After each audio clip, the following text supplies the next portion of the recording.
पहली बार उनकी नजरें एक दूसरे से मिलीं। सूरज एक साधारण लड़का था जो अपनी पढ़ाई और काम में व्यस्त रहता था, जबकि प्रिया एक खुशमिजाज और स्मार्ट लड़की थी जो अक्सर अपनी दोस्तों के साथ मस्ती करती रहती थी। प्रिया को पहली बार सूरज की चुपचाप मुस्कान ने आकर्षित किया और सूरज को उसकी हंसी और हाव भाव बेहद प्यारे लगे। दोनों ने एक दूसरे से थोड़ी देर की बातचीत शुरू की। पहले तो यह महज एक सामान्य मुलाकात थी, लेकिन धीरे धीरे दोनों को एक दूसरे के साथ अच्छा लगने लगा।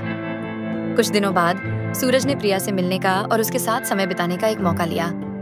वह उसे एक खूबसूरत बाग में लेकर गया, जहां दोनों ने साथ में चाय पिया और अपने सपनों के बारे में बात की। वह पल उन दोनों के लिए खास था, क्योंकि उस दिन उन्होंने अपनी भावनाओं को बिना शब्दों के भी समझ लिया। दिन बीतते गए और दोनों के बीच का रिश्ता और भी गहरा होता गया। सूरज को प्रिया का सादगी और सच्चाई बहुत पसंद आने लगी, जबकि प्रिया को सूरज का प्यार और उसकी समर्थनशीलता बहुत भाई। दोनों ने एक दूसरे को समझा, साथ में हंसी मजाक किया और मुश्किल वक्त में एक दूसरे का साथ दिया। लेकिन हर प्यार की कहानी में कुछ कठिनाइयां भी होती हैं। प्रिया के परिवार वाले पहले इस रिश्ते के खिलाफ थे, क्योंकि वे चाहते थे कि प्रिया अपनी पढ़ाई पर ध्यान दे। एक दिन सूरज ने प्रिया से मिलने का वादा किया और उसके परिवार से अपनी भावनाओं के बारे में बात की। थोड़ी देर की बातचीत और ईमानदारी से उसने उन्हें यह समझाया कि वह प्रिया का ध्यान रखेगा और उसके भविष्य के लिए भी जिम्मेदार होगा। अंततः प्रिया के परिवार वाले मान गए और दोनों का रिश्ता आगे बढ़ने लगा। समय के साथ सूरज और प्रिया ने एक दूसरे के साथ अपने जीवन के हर पल को खास बना लिया।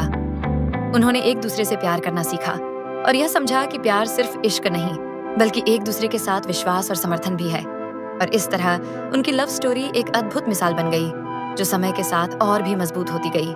तुम बहुत प्यारी लग रही हो आज, आयुष ने मुस्कुराते हुए कहा।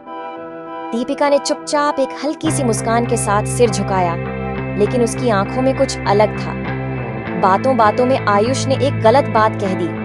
उसने कहा, तुम तो हमेशा इतनी खुश रहती हो, क्या कभी किसी बात का दुख होता भी है तुम्हें? दीपिका थोड़ी चौंकी, लेकिन फिर उसने इसे नजरअंदाज किया।